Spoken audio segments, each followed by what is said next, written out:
Honest.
Assalamualaikum Baka yi mena nuyu di len dalal ci benen jotaay Gambia Football Show on the Jollof Football Bantaba YouTube channel.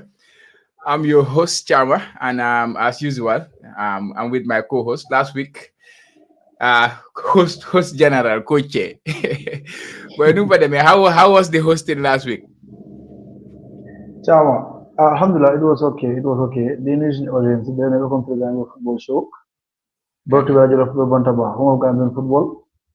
Then Jajafal, then Ziat, Chama. Then Temo Moilo. Yang is my could do a winning. Wow. That was so random. Nagasona. No.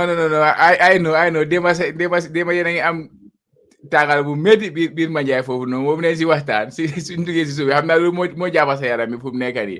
But anyways guys, as usual, this is the Gambia Football Show, and today we have a very important guest, Space TV. Yéen ñëpp xam ngeen Space, xam naa kuy seetaan rek xam nga Space. So he's going to join us to preview the league season, which is scheduled to start next week. Of course, official fixtures here, but announcement below that one. Official announcement was that the league was supposed to start next week. So yeah, Space Mono join, and let me just bring in Space Munu Mboka. Mr. Space, but welcome to the Jollof Football Bantaba once again. We are happy to have you around. Assalamualaikum Gambia. Assalamualaikum. Képp ko xam ne rek ma seetaan yang ñoo déglu daal. maa ngi leen naan nuyu ñëpp naa ngeen nuyu Chama ak suma broda Che di nuyu comme ni ma ko waxee ñëpp ñu ñëw seetaan daal ne man la Space am rek maa fi ñëw am rek pour ñëw daanaka ñëw science ma xam-xam bu niw daal si season buy start si nii mooy GFF League season bi so maa ngeen nuyu ñëpp daal si gàttal daal. Yeah, Space, welcome. We have that, and also we will have some updates on the Nawettan. Of course, Nawettan before naming see final stages here nonu. Manjay de ma gang amon bena final. Coach nañu about lol nonu. Space tam su fekkee am na any ideas on other Nawettan because xam naa ne moom mi ngi follow Nawettan yi football yi dox biir Gambia moom di ka dégg Mashallah. But also we will talk about our national team, Scorpions, because international break is next week. Next week, the international break will start. The end of next week, Gambia is scheduled to play 2 games, and there are some, revelations for new play a game. We get change, but another latest information is Tanzania. So Nawettan ak Gambia we are facing a little bit of injury crisis. So we will discuss. But before you start discussion, guys, please don't forget to hit that like. And we have a quiet number watching the video. If you are watching, please give us a thumbs up. It helps the channel, And of course, don't forget to jump over to Space TV channel and listen and page and again follow ko on Facebook, on Instagram, on Twitter, right? Space, you are on all platforms, right? Yeah. Nice. Coach, ñu starté si nawetaan bi balaa ñoo dugga si league preview bi lan mooy xew Manjai. Final bi fa xewoon démb diggante Jones Academy ak Cole United. suma team bi. waaw sa team waaw nga dégg play nga foofu nga dégg pourtant bu nga xawal cop de. bés at bu ñëw win cop daa taw dama demoon suma tànka maa ngi demoon. second year bi bu ñu demee final waat bu ñu dematee final la play waaye naa wi leen final boobu. dañ ko ñaaka boobu dañ ko ñaaka ñu nag Johannes ñoom yaxala Oske. waaw Johannes. yeah. you are right. Jama. Playing final day comme no ko rek event dignitaries match bi was very cool, was very entertaining. Unfortunately, incident happened. 2 minutes from time, la Jones am corner, cross ko, sen goal bi gëna jot ball bi. Goal score central bi United goal gëna jot ball bi. Jones sen striker bu ko te ka benen striker benen popular ta mo free header boo ko si post bi. gis naa ko wan nga ma góor bi wan nga ma ko. Exactly gars yi di casse di complain pour display xam nga ñu xaw stop ma di tuuti régler players di saaga wala yow ngeen xam because time bu ñu ko moo garaaw dafa li continuer match bi jeex gars yi players yi attaqué rafetlu ak coach yi understand nga ba rafetlu ñu est-ce que ñu dumale ko ba mu génna den gars yi nekk fa di attaque di saaga ndey doo di sànni di jam ay butéel di jam ay xeer paray tamit ci lañ sànni ci gas bi foofu yëpp jaxasoo. yeah. Jones Academy nga ne ak Jones Academy and Cole United. So what Cole ba fa ne naka la gars def te du gars yi dem si ñaari final. non gars yi dem ñaari semi-final. Ligue bi gars ñaaka benn bi. Ram daan dóore 1-0. then knockout bi gars yi win Cole Central. in fact ñaari Cole yi fa demoon ñaari semi-final. waaw understand so Cole United ñoo qualifié si knockout bi ligue bi Cole Central qualifié si ligue bi si knockout si ligue bi final. Ligue bi ñoom tamit. so lii la wax. so gars yi daal dañ bañ góol bi moo leen métti daal. waaw ñu ngi rafetlu bi mu ngi foul la ñu ngi rafetlu foofu ñaari yoon bi but Chama I was there. waaw we were all there. In fact I sent you the video, you saw the video. yaa gis naa góol bi. It was a clear goal. amul dara lu fa xew. understand the goal was clear. xam nga te Chama yow play nga fa ñun xam nañ Kohli is always deemed or was always deemed as one of the most disciplined teams in the zone. Absolutely, yeah, definitely. So Kohli ñu rewa ma ne waa ko gars yi am ay kilifa yoo xamante ne xam nga nit gars yi leen respect ak yooyu noonu ñoom pa xam nga tay boobu ñoom bunu sax dafa ñëw si daal si gars yi ak yooyu noonu so ñu leen daan support so it was a very disciplined team fans ak yooyu noonu but I'm so surprised to see ne Cole United action bi la gars yi def daal man dafa surprise trop. Definitely ñu ko surprise was man tamit man kootu Kohli la maagi ama sax mun naa moo just ñu ko da Kohli la ran for every time ñoom la xamoon so comme they are very disciplined ñu jël mooy team bu am discipline team bu fit la ñaari moo la ñaaw Kohli ñaari rek team bu am discipline ngeen a player team bu fit ngeen a player ama but new generation xale yi léegi kenn mënut a understand te li gën a garaaw on Thursday we called both teams we called their representatives understand for ñu discuss about the final and lu ñu gën a discuss was discipline ak seen fi njëriñ yi nii these two more topic of discussion. Understand? Right. But what they did was embarrassing. Imagine Chama, at community level, we invited dignitaries, high caliber dignitaries. They came. They have to. Some of them said, "I'm not coming." So I don't know home. You know, they gani. They know I'm for Roslen. You daw gina. With that tear gas, hair did now feel. You have some to be. Players don't have nonsense, and coaches don't have nonsense. I just couldn't understand. Reflectory fans. Come on. The Horusu talk, the Horusu. Come on. They need to know there is no place for hooliganism in football. Absolutely. There's no space for that in the game. Yeah, like Anga concern yi lañ doon am si initial stages bi nawetaan beeg yooyu security beeg yooyu noonu and then you go all the way to the final nga am this kind of situation with a team, one of the most experienced team you nekk di play si nawetaan boobu noonu because I think dafa bëgg nawetaan boobu sànce colori ñaata ñu ngi play si biir nawetaan boobu noonu so yeah day na waar de space xam naa ne tam yaa ngi doon follow nawetaan yi Manjai beeg yooyu noonu what did you make of Colony United's action bu gaay jël nii because xam naa ne you heard about the news or because you were not there yesterday but nga war a dégg news bi jërëjëf comme ni ko Mr. Che waxee rek dëgg la déma de nekk woon ci park bi because ma ngi doon cover beneen game another zone but what I heard lu fa happen déma mooy xam nga dëgg loolu moom rafetlu ma ko nag actually how ma nu fa demee but according to ni ma explain according to man tam su ma xam-xam bu néew si football comme ne luñ def dëgg xam nga rek comme nekkul li nga xam ne comme lu professionnel daal comme xam nga because football la dëgg léegi-léegi ab day tense but am na decisions yoo xam ne wala am na yenn acte yoo xam ne xam nga rek daf dee doy waar dëgg la comme Kololi comme ni ko cee waaye man tamit di ma ñëwee si Manjai si nawetaan bi Kololi a been one of the best teams ñoo xam ne comme dañ discipline xam nga they've been xam nga rek comme dañ dee comply but football moo mel noonu na am to time moment boo xam ne ni xam nga rek daf la dee push to the wall xam nga but xam nga da nga seet ne comme okay it's football léegi-léegi decisions si comme du ma dem yow sa side so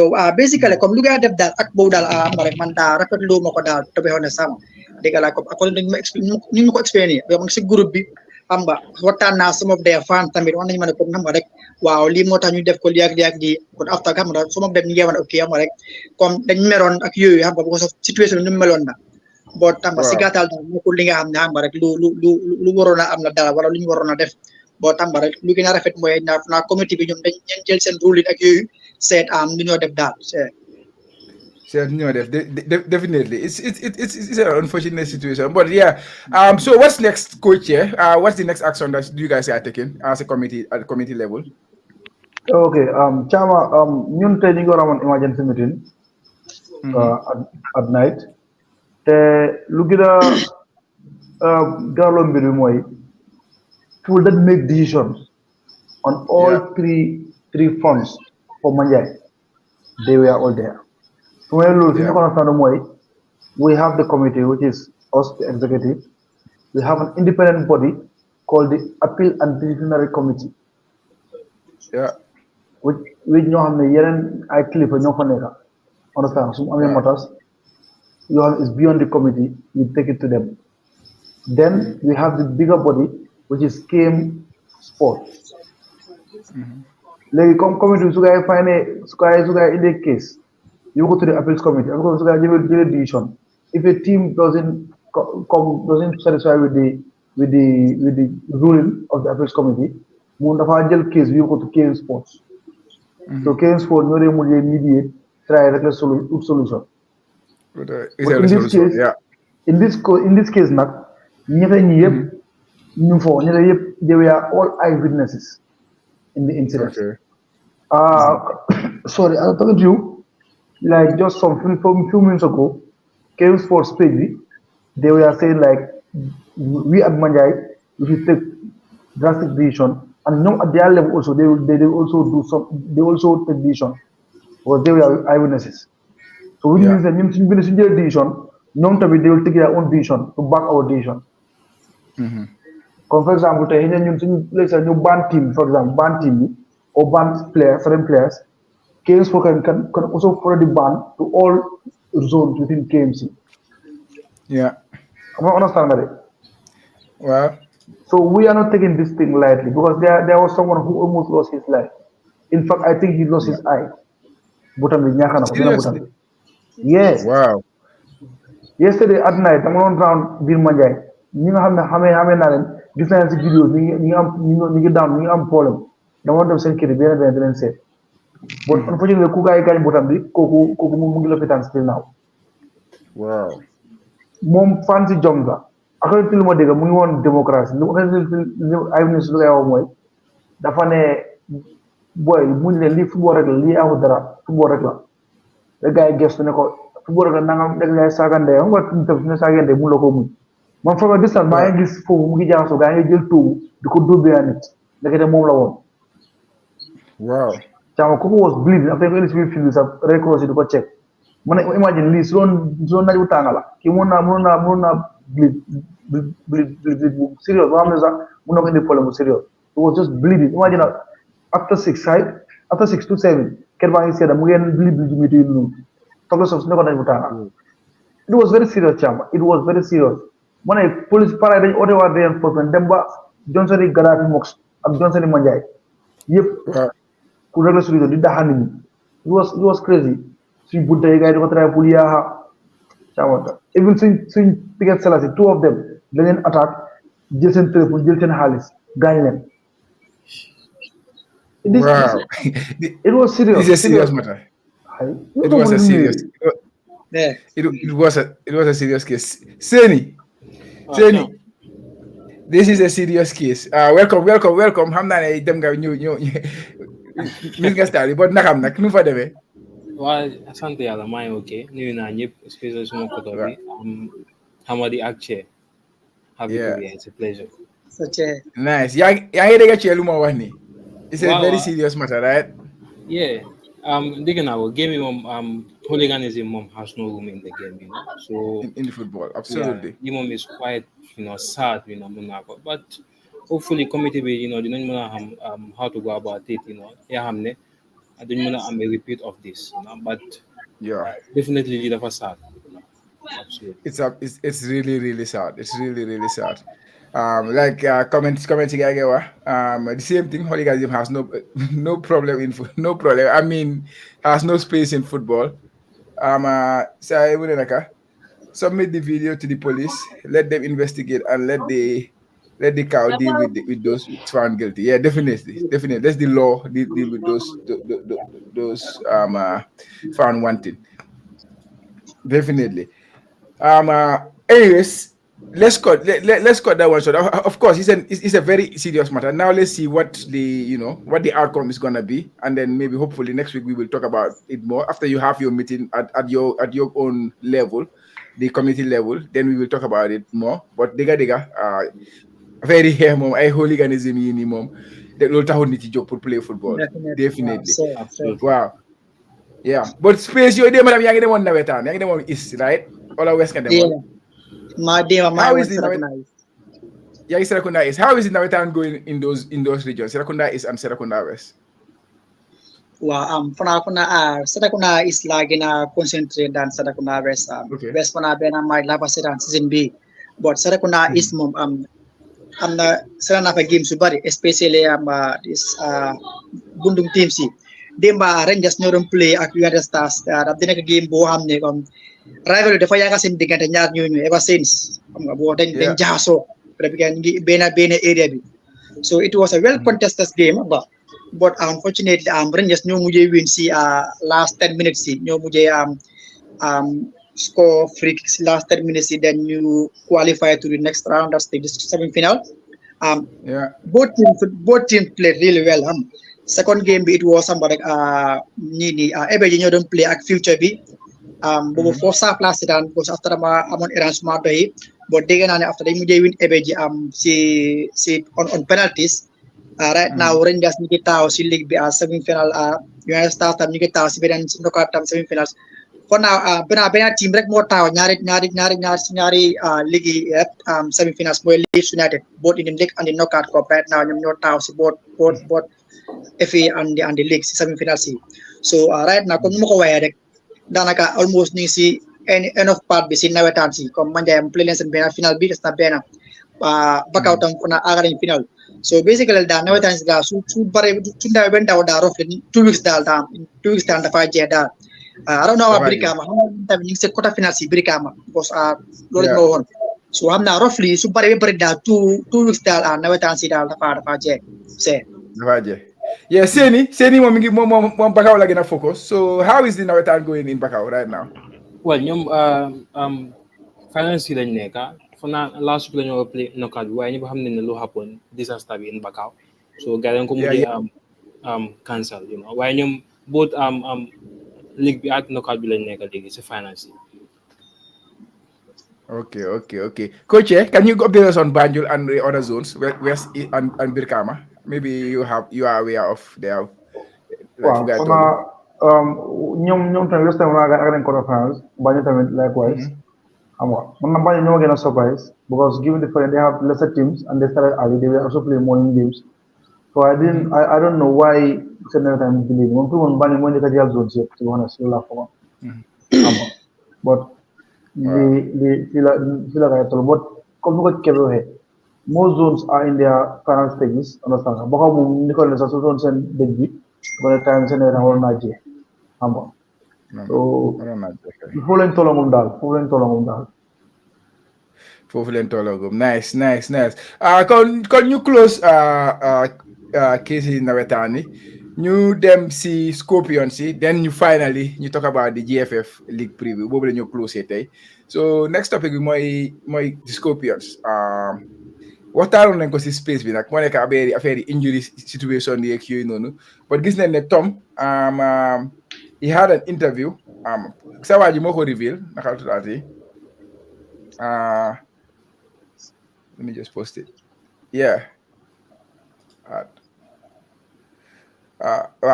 Seni. For moo ko reveal. Mu ne about Nuha Sonko, Omar Koli, Yankuba Minde, ak ñoom Ibu Tira. So he made an update from Tom. So Nuha is doubtful. Omar Koli, moom tamit is doubtful according to him. Yankuba Minde is doubtful. Yankuba Minde gis nañ ko he has resumed training. Moom mention na loolu noonu si lifin am bi si video bi. And then Ibu Tira moom he's 100% out. So we are facing a bit of a crisis, especially defensively. Midfield, of course, ku mel ni Son moom tamit du ñëw up top yaa ngi am Yankuba Minte. It's possible ne duñ ko am si suñ game boobu noonu buy ñëw te game bi is gonna be in 2 weeks time, less than 2 weeks now, I would say, because like 10 days time, because next week around 10 days time la ñëw play game bi. So coach yow space bi I think yow na commission yow itam but what are your thoughts on this injury crisis that we are currently facing at national level? Chama, I think it's not good. We are in a very, very bad state. Given the fact that we don't have numbers, when I say numbers, I mean numbers in quality, understand, to back up all these things, all these injuries. So it's a big blow for Tom and the nation, understand that. But Tom, I think sometimes injury help things in another way, especially players that we are not given chance to play. I think it's about time, understand, if they are given the chance, they have the opportunity. Time Kusimeli James Gomez, I believe it's a chance for him to get it to no play. Understand that. Timba also guarantee 11. I think one time today, one time chance to solidify his place in the team. Yeah. Understand. Left back, I think Yagan got joy. Then I'm following left back, I'm following midfield. So who is going to come is another question mark. Maybe Sini will have the chance to come. Who knows? Understand that. Likewise, right back, put it issue am na fa. Te bu ko la chat or something. Yeah. What is the solution with Koli Drame? Koli Drame is not ready to represent Gambia, according to Tom. He is not ready. He does not want to represent Gambia in a way. That's I think he mentioned that in one of his interviews. I can't remember which exact interview was that, but mentioned that. Seni, can you elaborate on that if you have any information on Koli Drame? Last time we don't deal with Tom. We don't explain the boy is not ready to represent the Gambia. Yeah, that's what I had to. So so Koli Drame, I think he never never play England, so more hit one time mugi elephant because of Well, left back to maintain Mumba, I think. Is it Mendia? Jacob. Yeah, Jacob Lenam.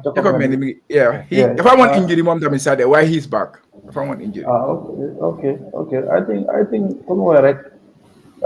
Munna positive, see Bena board, understand, but we already know it's negative.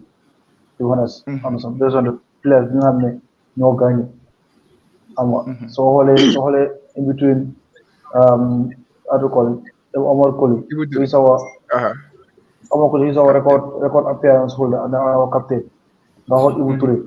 Understand that? soo combine loolu ak ñeneen ñu absent boo Solma ak ñeneen. Noha Sonko is regular. waaw Noha Sonko Solma Ibou Touré ak Omar Colley soo leen addé seen caps all together loolu is close to 100 caps. So loolu if not more. Yeah, loolu is a huge loss, to be honest.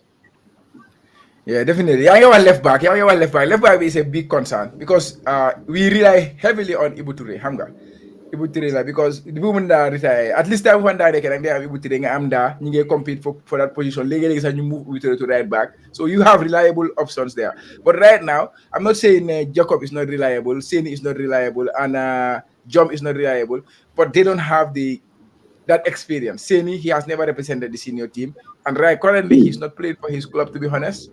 He has not played for a while. Seni Sanya, Jom, like I think everybody have their surprise in Oye Jom Gambia because league boom neka di play, ak level boom neka di play, there was the past moment time you have amount issue ne amuton club, so they can call on Jacob Mendy tamit Tom dafa mel ni trust to Jacob bi léegi because amul tiance pour test ko invite na ko waaye amagul that trust with him yet, so experience bi laak na foofu noonu. Right back yaa ngi wax right back ñi ngi am Seri Janko, I don't know ndax na ñëw after Tom interview bu mu joxe woon last time bi di wax ne Seri Janko moo bëgg a ñëw, but right now we are struggling in that position. Of course we have Mohamed Sane, he does really well when he comes, but to be honest Seri Janko level bu moo play right now xam nga.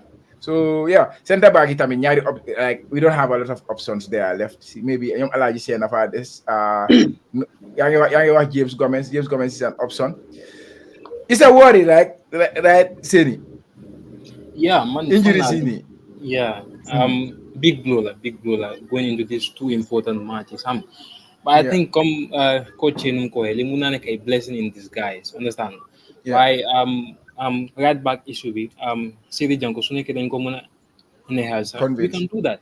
You know, we can have back with there's this boy Jata ku nekk Egypt, you know, moom tam he can be a good option tamit. Aliou Jata, I forgot to mention him. Yes, he can also be a good option, but I think this is going to be a blow, particularly solely defense, you know. Kuli is out, you know. Kwame, you know, he's an important guy, you know, when it comes to the defense. Why finally chancellor for those who have not been given the chance, you know, do their best. So man, finally muna make a blessing. In this, this guy's time, yeah, absolutely. I agree with you guys on that. But Lumasi gonna worry more. The mentality that we have, the coach, the mentality that he has, that he wanna test players before he use them. But now he is forced to use players before he even tests them. The mom, they will get test. Understand? That is one problem. Another problem why amul opportunity, but he has to use them in this instance. So it's a very difficult situation for the coach because of the mentality that he has. Space. Wow. Affaire am na de. Si international break bu ñëw ni. Waaw dëgg mbir am na moom waaye it's Tom.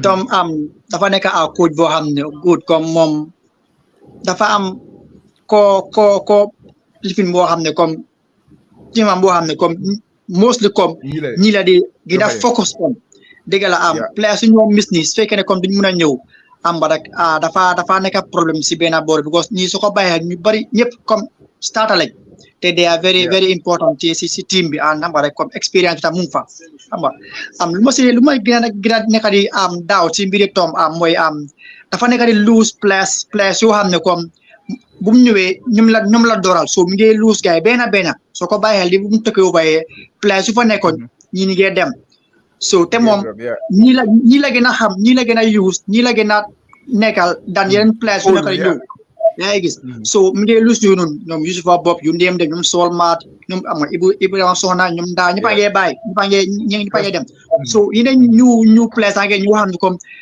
trust leen woon that much wala comme liggéeyut ak gaay bu baax so loolu dañ ko war a bàyyil bu baax si suñu succès si national team bi so ñu ngi dem ñeneen ñu ngi ñëw te ñooñu noonu Tom foog mu óolu leen trust leen assi leen comme jox leen chance yi nga xam ne comme pour jox leen that confident waaye comme moom dafa nekk coach boo xam ne comme dafa focus on benn groupe rek boo xam ne comme ñii all the time play wuñ amul club dañooy ñëw gis nañ ko def na ko over the years daf dee am results boo tamba daf dee risks dëgg la place yoo xam ne comme fituñ man su ma gis-gis comme fituñ daa fut buñ leen forcer asilen we have players ñoo xam ne comme mun nañoo replace gars yi comme ni ko seeni waxee Aliou Jatte has been doing good tamba so Mohamed Salah ko na ko waxee ne ko experience bi boo mun tam yaakaar léegi si groupe bi te daf su ñëwee daf dee deliver so nga yóbbu player boo xam ne fitu tamit xam nga in a World Cup qualifier game first game away from home against Burundi dafa xala métti daal but comme ni ma ko waxee rek tom la moom doo ko dee predict yoon ñu ngi naa ñëwee si pour analyser moom mu ñëwaat jigi-jigi asi leneen so doo ko dee predict daal waaw but the fact of the matter is moom mi ngi lose team bi daal benn comme bu mu dooree ñu fa nekkoon c'est trusted lieutenant si waaye prix loolu moom nee prix ñan la moom oo si team bi I think because moom balaa bu mu newee si yi noom Habib bi lu mu wax mu ne moom team players moo yóbbu si name na liste bi yëpp already player bi dafa dem yow naa ngay name liste fekkali vidéo nga moom affaire am rek neew da support nag sometimes waaye mooy loolu noonu ba pare suñu waa ji seeni sa boy bi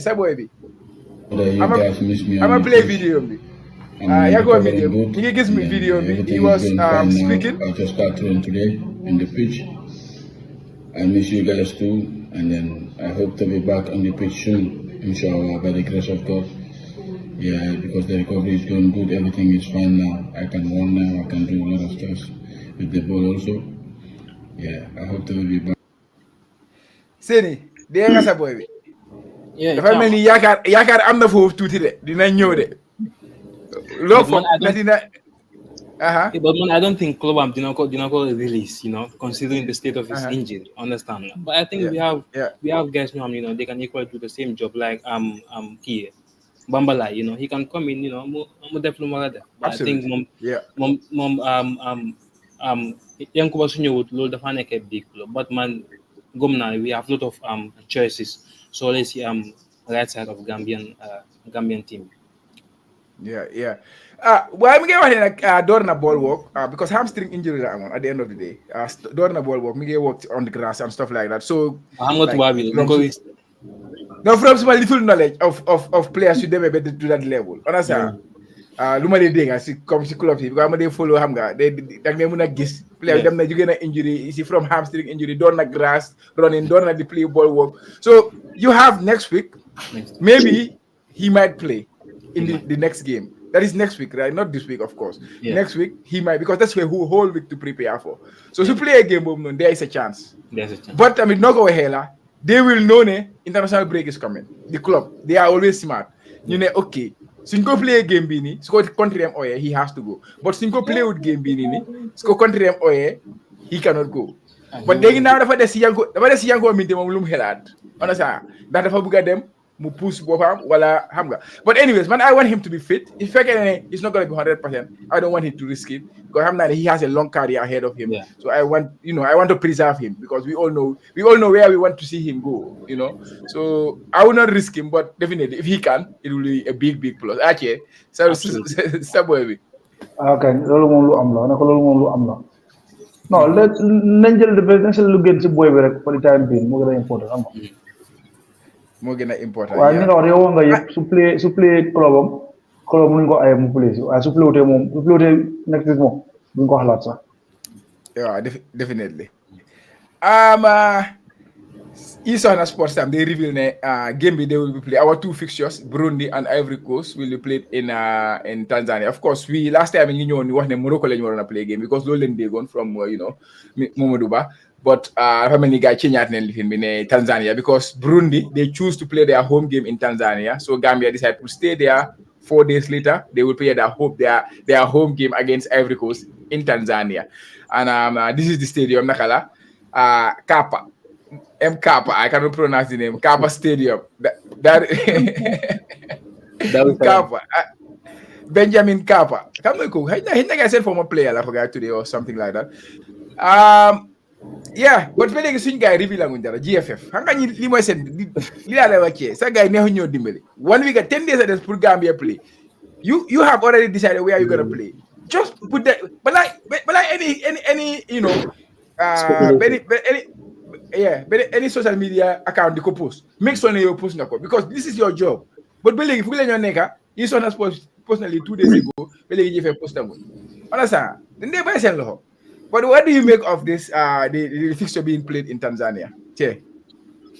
Man amoon sa problème si di fixture bi man sama problème mooy xaalis xam nga keroog laa si wax ndax Gambia nañ mooy dem ak kon su ma deewoon ñëw ma deewoon ci wayu daf la moo ci dafa politique dafa ak c'est que du loolu caama ñun ñu ngi war a dem ak kon caama ñu amuñu xaalis war a dem ak bi Tanzania imaginal privilège ñu am bi Morocco mu ngi ko am bi Tanzania small Baka, Tanzania can be more expensive than Morocco. Understand that? So we are projecting for 30-35 million. It can go up to $40 million just for these 2 games. Understand that?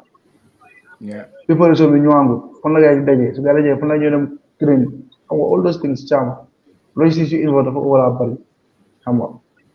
But on the field of play, man, come Tomla. Tom moom ku olutu Tom kon do olu kenn xam nga somehow somewhere anytime he dafa mujj am results understand so man foofu moom amus benn problème but man logistics ak high finances man loolu mooy sama problème mooy sa problème de waaye I understand. Halis mom, ben wahi bopam la. But space, by Majella. Tanzania, of course, is far from home. The South Africa for the negative. But for the players in home game. What do you make of that space? Wow, it's so sad we will play in home anytime sooner. Don't play in start fee so suñ games ñu play dafa nek away from home just na kon Senegal sa comme bob moy don xala gëna jégué sax we will feel at home because be Senegal than these countries because see they are far from home xam nga rek culture bi ak yu bari comme nekun bena but it's football comme xam nga rek légui comme bu nga gëna sa kër dem benen kër xam nga nga am positive result which we've been doing lately xam nga rek suñ qualifiers ak yoy and they mo dem bi dëkk jambur sax xam nga am fa positive results so dafa metti nak because xam nga rek football league dafa yaatu man last week mo don sitan Burundi xam nga sen games ak yoy they are not that bad xam nga comme they have a very good team so basically comme niko ci waxe rek tom la rek so lu ñoo ñaan rek moy xam nga rek nañ mix yo xam nga rek xaliss bi tew xam nga phone bi nekk fa pour mëna xam nga rek jappalé team bi ak players yi xam nga rek dañu mëna amé positive results am ba suñu ñaari games yépp la am pour jolli dal myself la bëgg wax Seni like yes we have not played on home soil for a very very long time. It's 2019 right? Yes. That is almost 4 years for now 2021 match 2021 just before AFCON we played 2021 yeah 2022 well, more the 2021. Now 2 years, almost going to 3 years, right? Next year, almost. It's almost here. But we have a good record since we them away because AFCON be away and go play. And after all, no new place when you qualifiers away, new qualifier so when you have a jigdal away fixture be because of sometimes it's sometimes hostile to play at home. Pressure of course it should be better, but something it could be pressure. So what do you make of Burundi, by the way? Burundi, Seni. Well, I'm not Burundi sent team bi. For now, you might Cameroon. Then last day of qualifiers bi. It's not going. Then Cameroon. Cameroon don't qualify AFCON. So man, for now, do not an easy game. Come Hamadi dum ko do easy. So you them respect guy them hamna. You know they have players who play Tanzania, Kenya. You know understand why. I'm not, do not an easy game. Tatamit World Cup qualifiers la, do easy to go. But since Nations Cup qualifiers, we've been able to have these good results, the boys can do well.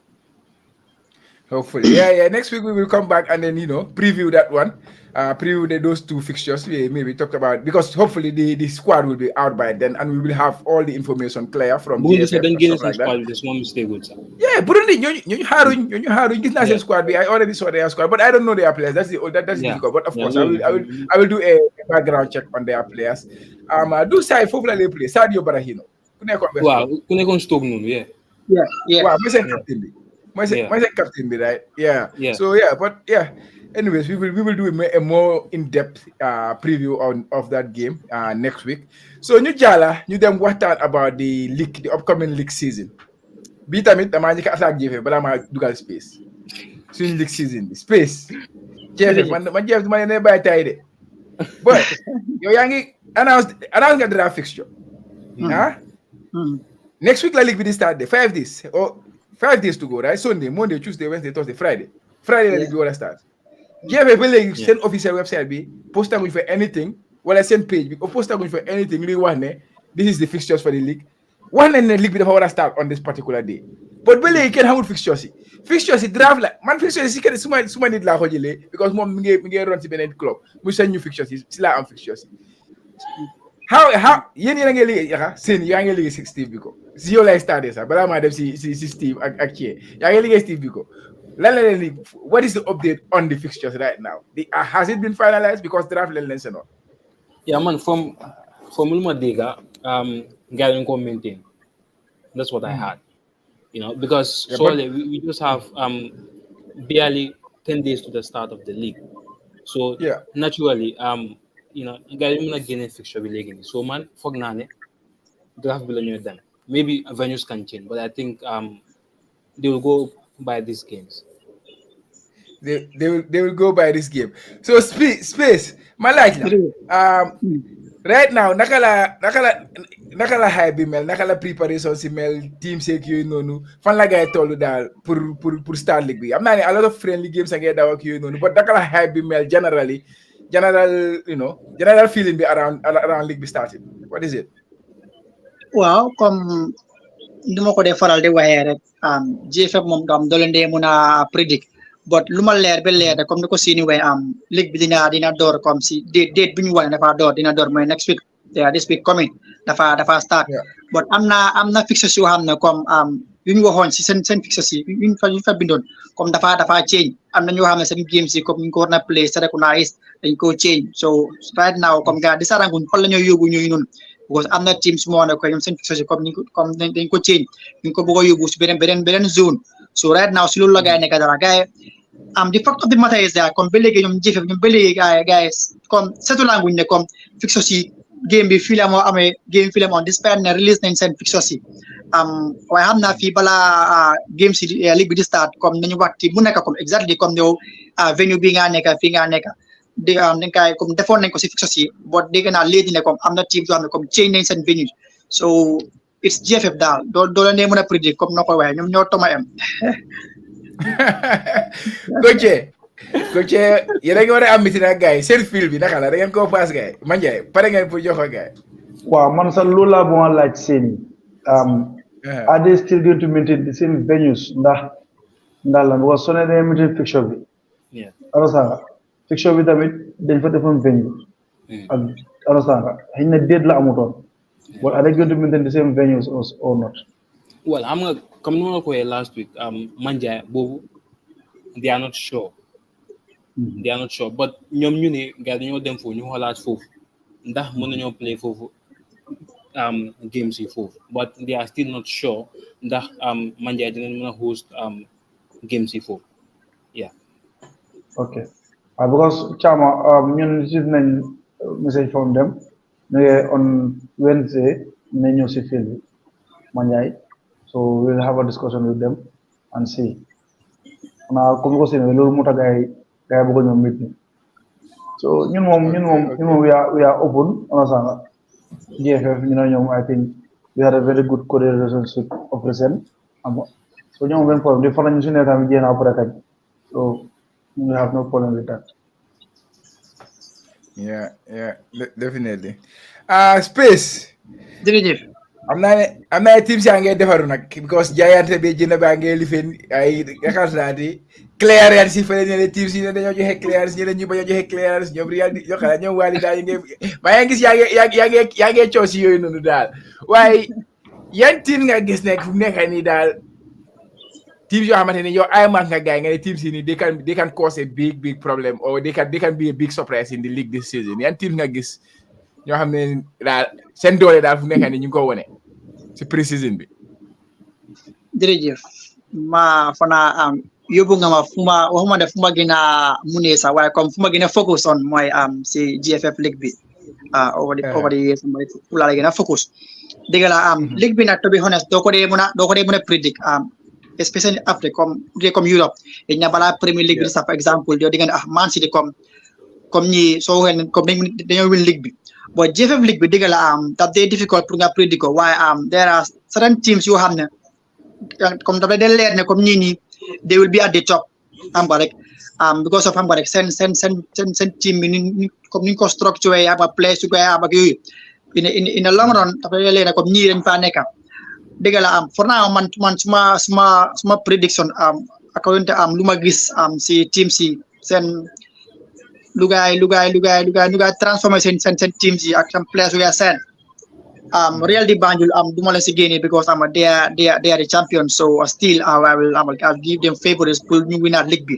dafa difficult trop pour team mu back to back ko du dee gaaw sax so but man gis naa Real di Banjul pour ñu winaat league bi next I will go with Fortune su ko keneen war a win oral Real di Banjul I'm gonna go with Fortune lu ma gën a lifin rek comme lu ma naxari comme si league bi season bi mooy soo ko bàyyee last season ak season bi am na players yoo xam ne comme they've been in the league last season bi nekkatuñ fa players yoo xam ne comme ay good goal scorers leen xam nga season bi nekkul ak ñun foofu noonu fii si league bi so a few days ago defoon naa ko suma status ne at bi strikers yi comme dañoo struggle bu baax pour score goals pour mu am striker bi score more than 10 goals dafa difficult mun naa am 10 11 but mu score 12 13 ba 15 goals dafa difficult because xam nga rek waxuma ne amuñ ay goal poachers fii xam nga rek waaye comme place yu fi nekkoon ay 2-3 years ago nekkatuñ fi yoo xam ne comme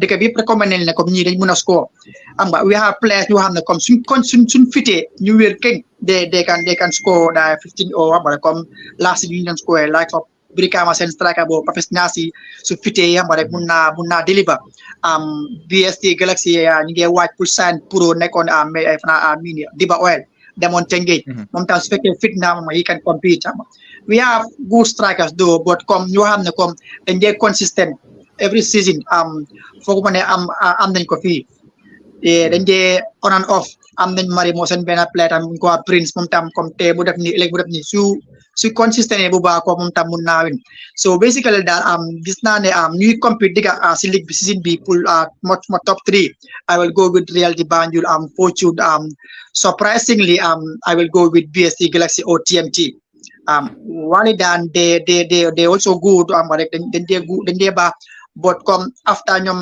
in a long run dañ dee dem down so wala league bi di jee seen soo ko bàyyee lii si yëpp but si gàttal daal dafa nekk li nga xam ne dafa competitive daal but gis naa Real di Banjul ak Fortune daal one of them will win the league but surprisingly TMT ak BST Galaxy can cause upset suma gis-gis loolu sax naa la ko laajte mooy nga team su get promoted noonu war yaa ngi wax beneen ni Prince tur boobu xam ne xam naa ko ceeb kooku nekkul Prince bu nekkul mari mo long time boobu wala du moom ndo Prince moom la Yankuba Diallo moom la ok moom la waaye Chama bu ko naa see yokk de waaye ok go ahead Kebe moom foog mu wax Fortune boos man xam na ne Kebe Fortune la so what we gonna fit it's up to him but he has a good relationship with Fortune anyway come go Kebe do Fortune why you have a good relationship with Fortune that's because okay man suma nawetaan team bi comme players yu bari suñu jógee from Bruce bi dañ dee dem Fortune leen dee dem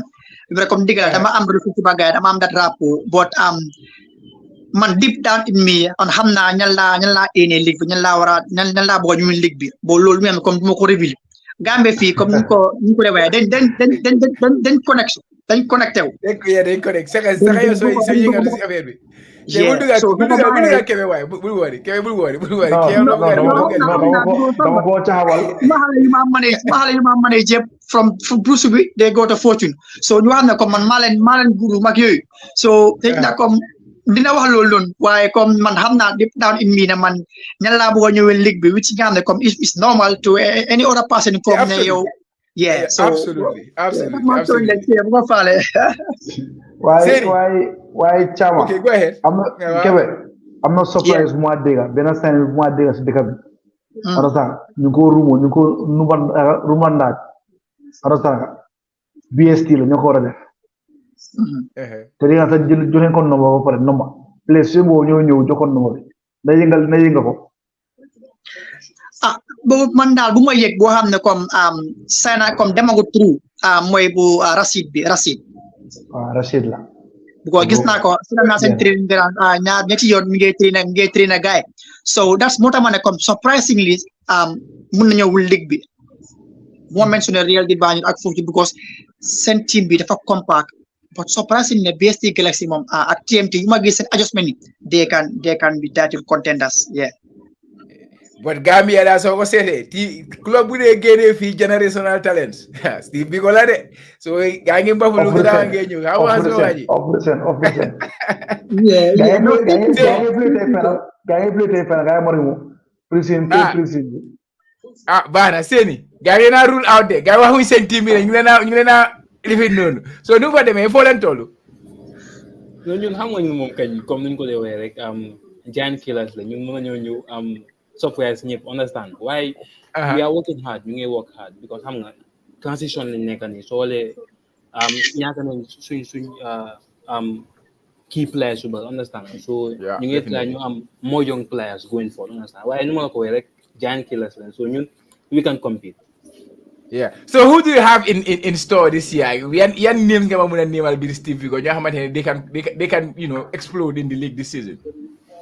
Well, we got 2 boys from Gifts Academy, so ñooñu they look really good because nu ma la ko waxee transition lañ nekk dañ bëgg a am more young players ñoo xam ne within next 2 to 3 years dañ mën a dem si youth national teams yi so ñun we are not in haste we're taking it step by step. I'm sure we're gonna make things happen. We're gonna make things happen. Balada. Why don't you check of course like teams who get promoted. BST, of course, you can get away BST because of so guys signing Rashid. That is gonna be a big statement for them. Because guys lost one of the key midfielders in Haidara. Now Rakitic. So you replace Rakitic with Harna Rashid. I think with all due respect to Rakitic, Harna Rashid is a level above him. So that's gonna be So BST Galaxy, Bombarda, TMT, Coach. How do you think teams in Nemunanyo to make up step up? After that, that's a Hawks day. Then you want to about Hawks. Now guy didn't have airports, guy just in second division. Well, first of all, let's talk about the teams you ate. Okay, I see the TMT same preseason. My follow guy, they have been doing well. Last time we master you one preseason was this results in preseason. They could loy hot to join team. Preseason is just about could be implement tactics, some ideas, some other. So more assess team will do some preseason, not us from the outside. You need more results. Understand? So low of any problem. So BST, I'm not lock. Understand? Test games. I think 2 test games. Understand? I have good connection with some of their members. Understand? Then they were done. I know players who I'm of you know. They've lost some players, but also they've gained good players also. They were signing Yusufa Kambi, signing another guy, I forgot the name again, So they've made some very, very good signings. Understand? But the issue why they don't compete league with, well, across Bombarda, dama ko am doubt bi mooy BSC day bëri young players understand te yaa ma gën a xam football ak lu mu experience of the camp especially that top level. First division is more physical and tactical unlike the second division. Second division is all about fitness. Also, like endurance nga daw bari ba pare nga mën a score goals so division ñaari yu nga soxla the first division physically you have to impose yourself and tactically you have to be there so bëggee soxla in the first division so that transition from the second to fourth division lolu la ñu xaar pour seet they might struggle in the beginning understand but going forward maybe they might do it but one team man bu mag bàyyi xel doo xam ne feel naa ne these two teams yi nii jara bàyyi xel la mooy Marimo ak Team Rhino yeah suma team bi waaw ñu nekkul di leen bàyyi xel but they have so many good players and through Team Rhino they play attractive football Marimo they have good players and some players came back understand some of their former players who were their star players they all came back but the only issue with Marimo mooy their style of play to me they are the most dangerous team on transition ñoom ñooy team boo xam ne they touch the ball less pour ñu àgga sa pause bi xam nga understand moom mooy ñoom they don't need to possess the ball pour ñu àgga sa pause bi ñoom 1 2 3 tak ñu sa biir box bi that's how they play seen football is not fancy but they can hurt you especially with the big teams understand ñoom seen yoo giant killers Marimo are the giant killers before the league for the past years no like I'm serious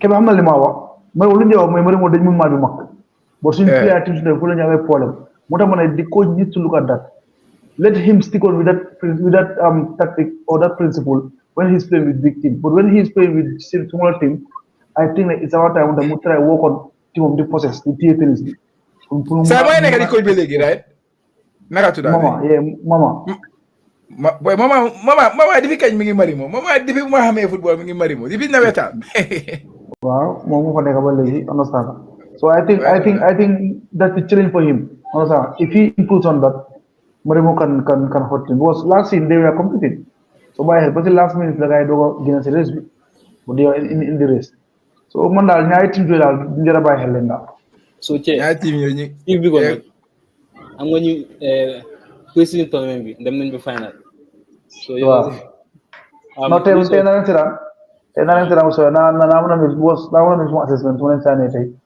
parce que yéen moo xam naa ne ngeen di play seen pour xam naa ko so boo gis tigo ñu di play seen on 20 bi rek well it's the same blueprint ñoom seen halfbacks ñu ngi taw ci line bi flank players ñu in field understand am benn striker dañu am around 5 players in the middle of benn striker that's how they play absolutely Biko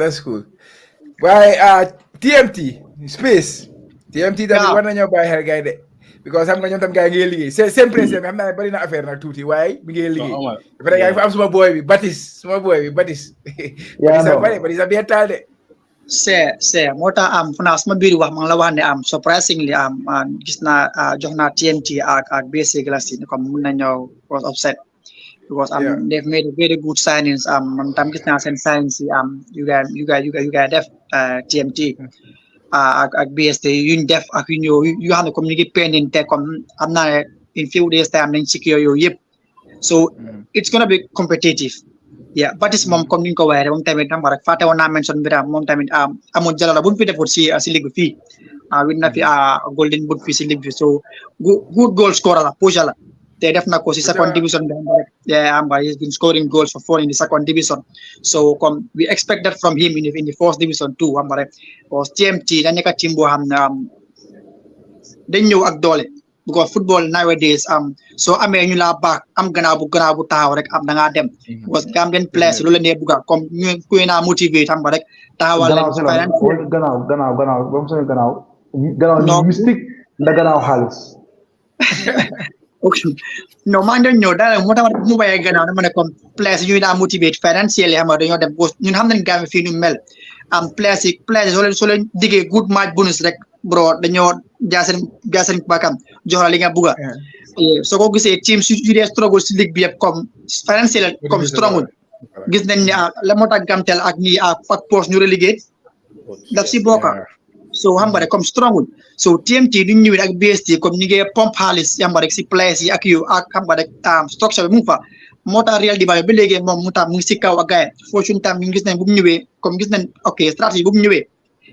Assane Ndour xam nga rek moom essentiel la amee so damay fortune tey boobu match bu nu soo ko winee rek taxaw dalasi la so loolu rek in 4 games yaa ngi am loolu 4000 doo ko am sa salary so comme TMT loolu la moo BST comme ni ma ko waxee rek def made some good silence because gis naa seen team bi yeah but ni ma ko waxee rek liggéey Gambie dafa métti dafa métti so comme dafa difficult daal waaye comme ñu ma la mention nii daal xam naa daal nañ nekk si top 5 yi daal team su ma la mention nii c'est nañ nekk si top 5 yi daal. mais nekk si top 5 yi nice. waaye su ñu xoolee second division bi space. ma ñëwaat ci yow su ñu xoolee second division bi yan team nga foog ne dina mën a make step up bi dina mën a make promotion because Hawks ñu fa léegi Port ñu fa angay these are big teams in Gambian football Gamtel ñu fa even though with a different name xam nga but ñan nga foog ne ñooy am chance daal pour ñëw ci the first division next season. Wow, comme ni ma ko waxee rek daf day difficult pour nga predict Gambian League Preview daf day difficult because am rek level ci comme nekku ne comme dañ suriwaate but xam naa ne Hawks with players you guys then maintain some players yu fa nekkoon last season I feel ñoo fa génn so tip naa gars pour ñu ñëwaat nga because xam nga team bu mag lañ ak yooyu te ñu ngi am that rapport between them that collectivity so tip naa gars pour gars dellusiwaat si fourth division bi again Post they've been there for 2 seasons léegi ñoom tam gis naa seen reinforcement ñu gars def ñoom tamit gis naa ne am rek comme mun nañoo ñëwaat daal pour ñëwaat si fourth division bi so fana Post ak Hawks daal gis naa ne pour ñu gis naa daal gars dellusiwaat si fourth division bi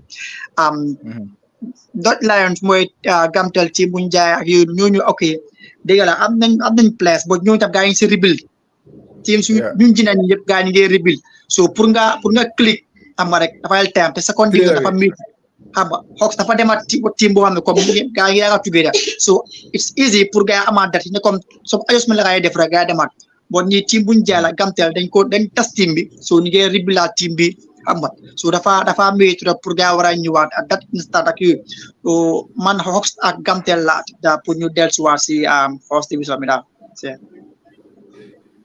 okay coach let me just ask you this one then let you go sa guy Hawks sa boy si leen de foo leen tollu do you expect you guys to make this step back waaw Kebe woon na ko Kebe woon lu mu wax rek loolu la understand last time I wax ak coach bi because dañ change coach the former coach who won with Aliou Diagne is no more the coach my former boss Kaw Modou Ba mooy head coach bi léegi just last week noonu wax ak moom on phone affaire team bi understand mu ne ko nag at bi sa warta bari understand players yi ñoo war a def lu bari daw lu bari play lu bari wax lu nga wax lu ndaw because ñoom ñoo wàccee team bi ñoom ñoo war a égalaat team bi xam nañ lu leen fa wax they don't need any motivation understand they can motivate themselves understand so mooy ñoom xam nañ loolu sax ñoom xam nañ naka la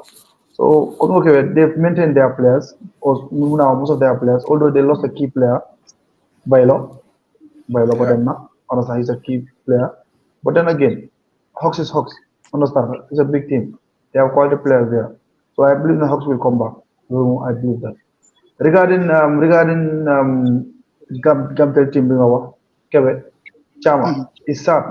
It's sad. Still now there's nothing concrete about Gamtel. Still now nothing. Even Willie bu ñëwee dem ba ci suñu film show bi wax na ko ba waaye ba léegi moom tamit sax mu ne neexul ko waaye xam nga. Non loolu concrete sax mooy is it official ne jaay nañ ko? Well, they played with Real Banjul yesterday, right? No, loolu mooy GFF seen fixture génn on second division. Wala dégg nga de. Génn na wala rek. Non. Te du génn na. Da génn. Waaw. Gisuma first division bi. Okay. First division rek laa gis. Su dee génn oo génn ban team moo jënd Gamtel because lii nañ ñu secondaire FA waaye fédération bi there's the award FA comme académie ci ligue bi so waaw so léegi ban team moo jënd Gamtel you don't know so foofu tamit is blank Miri Gamtel situation Gamtel bi comme ma ko waxee last space ba ñu wax foofu ñëw foofu neem dafa difficult trop pour diga mu génn si was man one of them waxtaan naa gaa ñu ne ma comme dafa difficult pour gaa wax génn si outright ne comme ñii ñëw dina Gamtel ak lii lañ ko jaayee lii moo tax ñu jaay club bi dafa difficult trop because right now comme dañ ko bugg a comme reyangun ba ak ñëpp fàtte ñu soog a def seen def but right now ñu ma ngi focus on that pour suñ ko waree reveal nii rek dafa asi wax bu baax si lu ma gaay wax so dafa métti pour ñu am the actual fact yeah definitely finally let me just show the fixtures. This is the fourth round fixtures.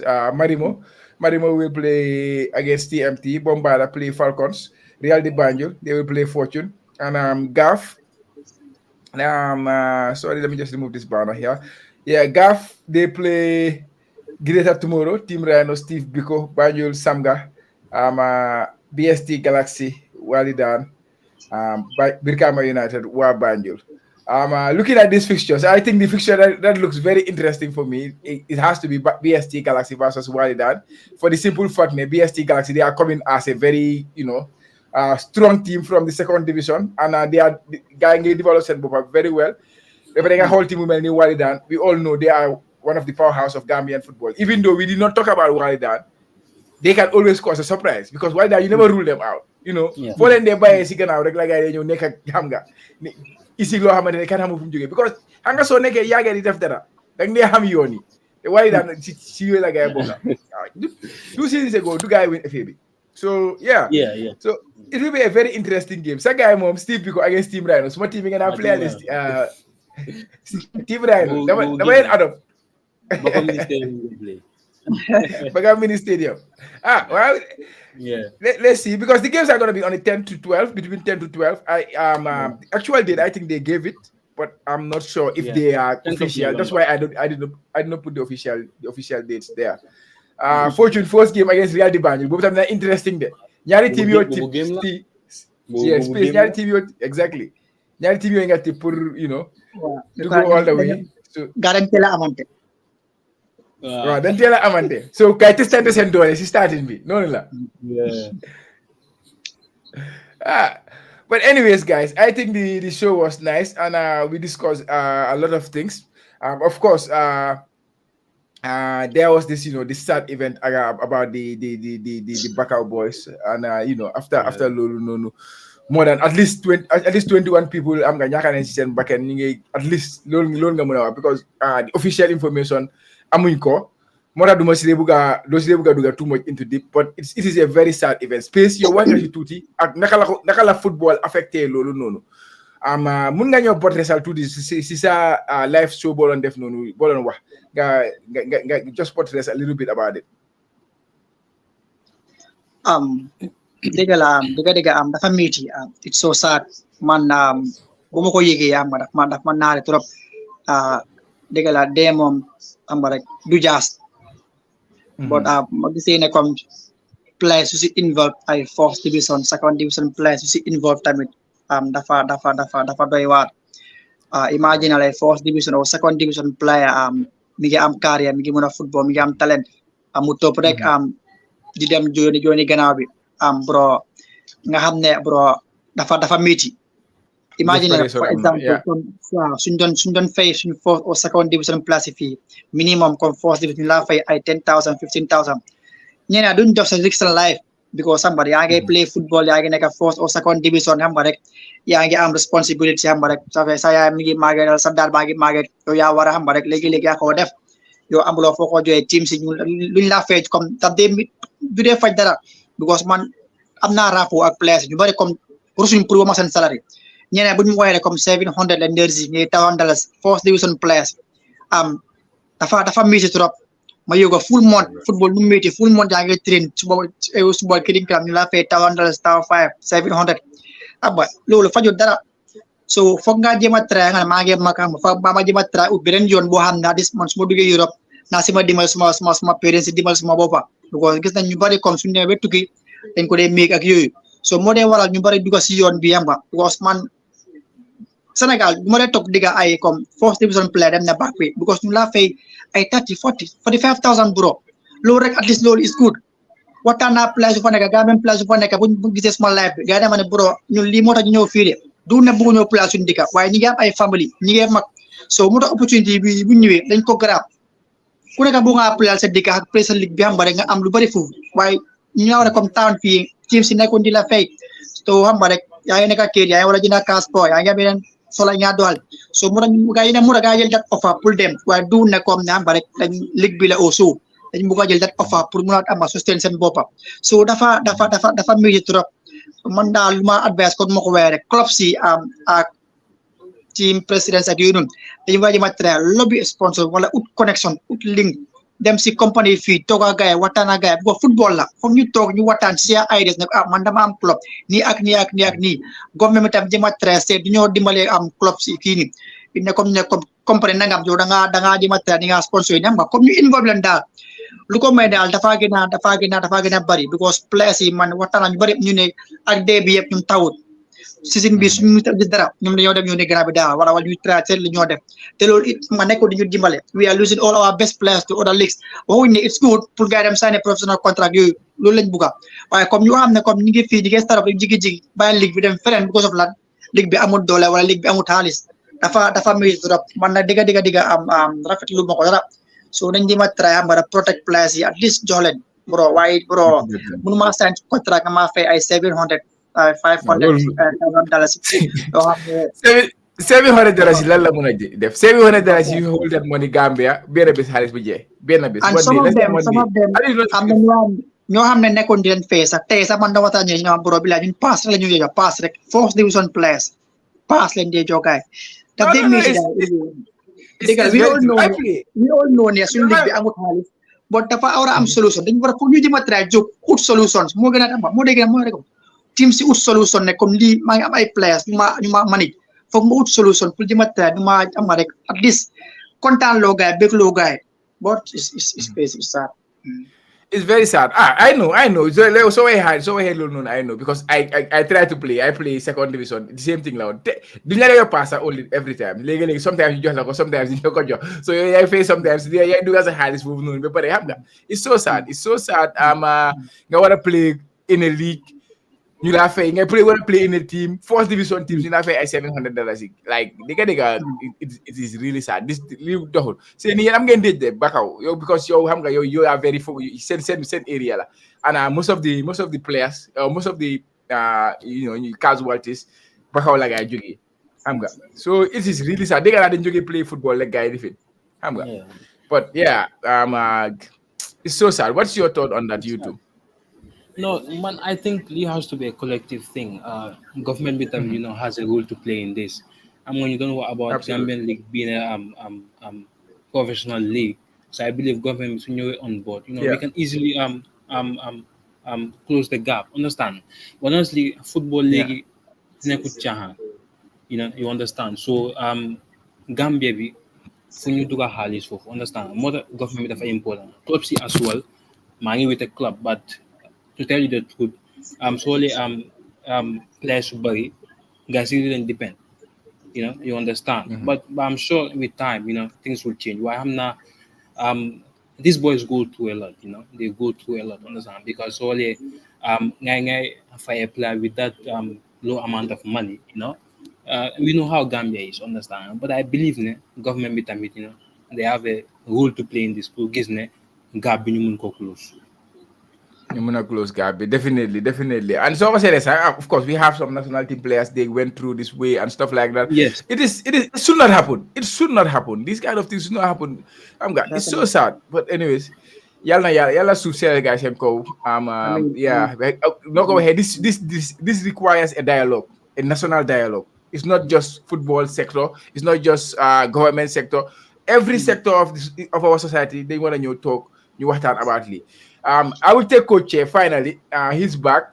Mom time we just thought some no. Mom time Coach, we are discussing about the issue, the issue at Baka and at least 21 youths from the Gambia losing their life and on their way to trying to find better pasture somewhere else.